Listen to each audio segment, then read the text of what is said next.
On March 14, 2024, in Maplewood, Virginia, a residential security camera mounted behind a private home recorded a brief but significant moment. The footage lasts just 31 seconds. The timestamp reads 6:34 p.m. The camera overlooks a stone patio at the rear of the house. An elderly white man with white hair sits in a wheelchair near the center of the frame. He remains still. A black woman wearing navy blue medical scrubs steps out through the back door and walks toward him. She is later identified as Alicia Turner. She is 35 years old. Alicia reaches the wheelchair, bends down, rests her hand on the armrest, and kisses the man on the mouth. The kiss lasts about 4 seconds. She then straightens up, moves behind the wheelchair, grips the handles, and gently pushes him back toward the house. At 6:35 p.m., both disappear from the camera's view. This is the last time Alicia Turner is ever seen alive. 11 days later, on March 25, 2024, at 6:47 a.m., an anonymous call came into the Maplewood Police Department. The caller is male. His voice is electronically distorted but calm. He gives only one piece of information. Riverside Warehouse, Unit 4B. There's a body. The line disconnects immediately. Officers respond to the location. The warehouse has been inactive for roughly 3 years. When they reach Unit 4B, they force the exterior door open. Inside, they find a smaller back room secured with a lock from the outside. Officers cut the lock and enter. Inside the room, they find Alicia Turner. Her hands are zip-tied behind her back. Ligature marks circle her neck. She is still wearing the same navy blue scrubs seen in the security footage from March 14th. Based on the condition of her body, investigators determined she has been dead for approximately 11 days. At this point, the investigation moves backward. On September 12, 2021, William Hargrove, 79 years old, was involved in a serious car accident. His vehicle is struck by a pickup truck traveling at approximately 50 miles per hour. William survives, but his injuries are catastrophic. Medical records later confirm his vertebrae are shattered. He is permanently paralyzed from the waist down. William now requires full-time care.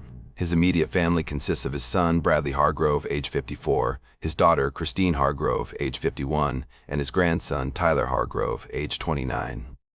In the first month after the accident, family visits are frequent. By the second month, they slow. By the third month, they nearly stop altogether. Phone records later show that Bradley visits twice during the first year. Christine visits once. Tyler never visits at all.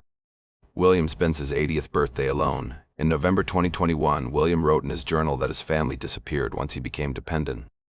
He writes that he was only valuable when he could still write checks. On December 14, 2021, William hired a home health aide through Premier Care Services. Agency records show Alicia Turner is assigned to his case. She is 32 years old and carries a near-perfect rating of 4.9 stars across 47 families. Investigators later confirm Alicia was born in Richmond, Virginia. She was the first in her family to attend college. She enrolled in nursing school but withdrew after her mother was diagnosed with stage 4 cancer. Alicia became her mother's primary caregiver. 6 months later, her mother passed away. Alicia never returned to nursing school and instead became a certified home health aide. On Alicia's first day at William's home, he sits silently in his wheelchair by a window and does not acknowledge her arrival. Alicia breaks the silence by asking a simple question. She asks William what his favorite meal is, not what he needs. What he would cook if he could still stand in a kitchen. William answers without hesitation. Homemade lasagna, his late wife's recipe. 2 days later, Alicia brings the ingredients. She sets the kitchen so William can participate from his wheelchair. They prepare the meal together. When they sit down to eat, William becomes emotional. Later testimony describes this as the first time he felt alive since the accident. Over the next year, Alicia's involvement goes beyond basic caregiving. Agency logs show consistent attendance and no complaints. Witnesses later confirm she introduces William to jazz music, reads poetry to him in the afternoons, and takes him to parks and restaurants where he can be seen as a person, not just a patient. Medical records show a noticeable improvement in William's mood and engagement. In June 2022, William asks Alicia why she spends so much time with him. She tells him he isn't broken, that he's still here, that he still matters. William later writes that this moment changes everything for him. By early 2023, the two have settled into a daily routine. Alicia arrives at 8:00 a.m. Meals, therapy, conversation, surveillance footage, and witness statements later show growing familiarity between them. On September 8, 2023, William tells Alicia he is in love with her. He acknowledges the age difference and how unusual it sounds. Alicia leaves without responding. The next morning, she returns. She tells him she feels the same. They agree to keep the relationship private. On January 18, 2024, Bradley Hargrove visited his father for the first time in 8 months. Phone records later show he contacted his accountant the week before, asking about early access to inheritance funds. Bradley enters the home without warning. He sees William and Alicia together, holding hands and laughing. An argument follows. Bradley accuses Alicia of exploitation. William responds by confronting Bradley's absence and tells him to leave. That night, Bradley contacts Christine and Tyler. A family meeting is scheduled for the next day. The day after Bradley Hargrove confronts his father, all 3 family members return to William Hargrove's home. Bradley arrives with his sister Christine and his son Tyler. According to later statements, the visit is framed as concern for William's well-being. During the conversation, the family focuses on Alicia Turner. They express discomfort with her relationship to William and question her role in his life. They suggest that Alicia should be dismissed from her position as his home health aide. William rejects the suggestion immediately. He tells them Alicia is the only person who has remained present since his accident. The discussion becomes heated. William orders all 3 to leave his house. Afterward, the family begins looking for ways to remove Alicia without William's consent. They hire a private investigator to look into Alicia Turner's background. The investigator later reports no criminal record, no financial issues, and no professional complaints. Employment records from Premier Care Services confirm a clean history and consistent performance. The family then consults attorneys to explore whether William's mental capacity can be challenged. Medical records are reviewed. The legal opinion is clear. William Hargrove is mentally competent, fully lucid, and legally capable of making his own decisions. There is no legal basis to intervene. On March 5, 2024, William contacts his attorney, Richard Thornton, and requests a private meeting. During that meeting, William instructs Thornton to revise his will. The changes are significant. Bradley Hargrove's inheritance is reduced from $1.5 million to $200,000. Christine Hargrove's inheritance is reduced by the same amount. Tyler Hargrove's inheritance is reduced from $200,000 to $100,000. Alicia Turner is named beneficiary of $2.5 million, the house, and all remaining assets. The revised will also includes a clause stating that if any family member is convicted of a crime against Alicia Turner, their inheritance is void and redirected to charity. The will is signed and legally executed on March 5, 2024. What William does not know is that his attorney's assistant, Karen Ross, has a personal connection to the family. Karen Ross is a former college friend of Christine Hargrove. On March 8, 2024, Karen Ross contacts Christine and informs her of the will revision. Christine immediately calls Bradley. That evening, Bradley, Christine, and Tyler meet at Bradley's home. Recovered phone data later shows the meeting centers on the will. Bradley suggests challenging it. Christine responds that it would take years and likely fail. Tyler asks what other options exist. Bradley then states that if Alicia Turner is no longer alive when William dies, the bequest to her becomes invalid. Christine questions what he means.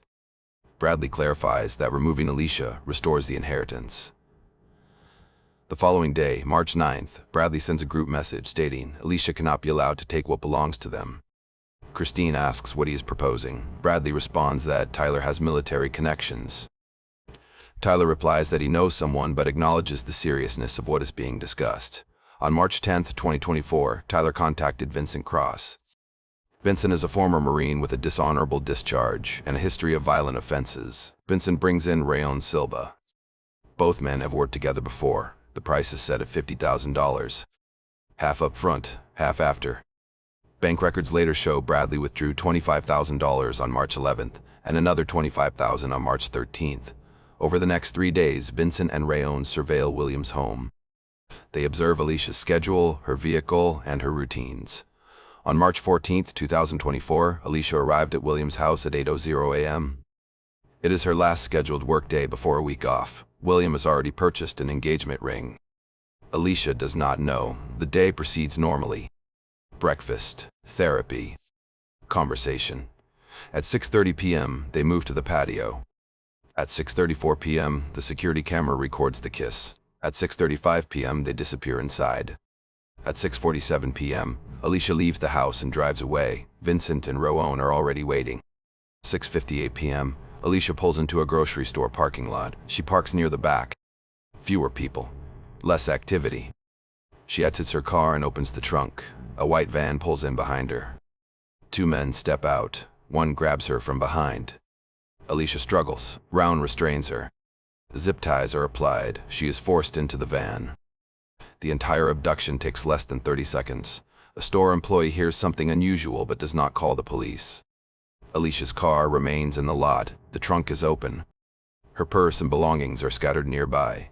At 7:44 p.m., store security contacts the police. By that time, Alicia Turner has already been taken to Riverside Warehouse, Unit 4B. Officers respond to the abandoned vehicle. They find Alicia's phone, wallet, keys, and identification. The scene indicates she did not leave voluntarily. Detectives classify the case as a suspected abduction. At 9:30 p.m., detectives arrive at William Hargrove's home. They inform him Alicia's car has been found abandoned. William immediately discloses the relationship, the family conflict, and the revised will. The next morning, Bradley, Christine, and Tyler are interviewed. All deny involvement. Each provides an alibi. At that time, investigators lack direct evidence. Days pass, no ransom, no contact, nobody. William's health declines. On March 25th, at 6:47 a.m., an anonymous call directs police to Riverside Warehouse, Unit 4B. Inside, officers find Alicia Turner, hands zip-tied. Ligature marks on her neck. She's been dead for 11 days. Investigators process the scene. DNA. Zip ties, fingerprints. Property records reveal the warehouse is owned by Hargrove Property Management, controlled by Bradley Hargrove. Phone records, bank withdrawals, and text messages follow. At 6:42 p.m. on March 14th, Tyler texts Vincent, "Target leaving now." Green Honda. 7 minutes before Alicia leaves the house, the white van is traced. Rental records identify Raul Silva. Forensic testing confirms Alicia's DNA. On April 3rd, arrests were made. Bradley Hargrove is charged with first-degree murder and conspiracy. Christine Hargrove is charged with conspiracy. Tyler Hargrove is charged with murder, kidnapping, and solicitation. Vincent Cross and Raul Silva face murder-for-hire charges. All plead not guilty. The trial begins on September 9th, 2024. The prosecution presents financial records, phone data, forensic evidence, and the 31-second security video. The footage shows Alicia and William together on the patio. It establishes the relationship. It establishes a motive. On the 12th day of trial, Tyler accepts a plea deal. He testifies against the others. He confirms the plan, the payments, the surveillance, and the text message. The jury deliberates for 4 hours. All defendants are found guilty. On October 14, 2024, sentencing was handed down. Bradley, Vincent, and Raul receive life without parole. Christine receives 25 years. Tyler receives life with parole eligibility after 30 years.